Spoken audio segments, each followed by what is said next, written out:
Yeah, well, it's called The Land of the Well, which HarperCollins has brought out. It's my second novel. Briefly will be difficult because, as my friends will testify, I am a woman of many words, but I will try. It's about a young boy. He's 17 going on 18. He's excellent at studies, but he's hopeless at making friends. He's a kind of a dysfunctional young boy. He's on holiday in Goa in monsoon with his parents, which sounds almost torturous, but he puts up with it because he's a good boy. He's a good Indian boy.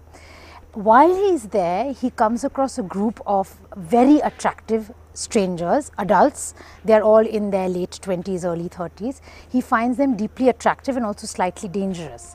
But the linchpin of that group, the attractiveness of that group, is a woman called Momo, for whom our protagonist falls madly in love.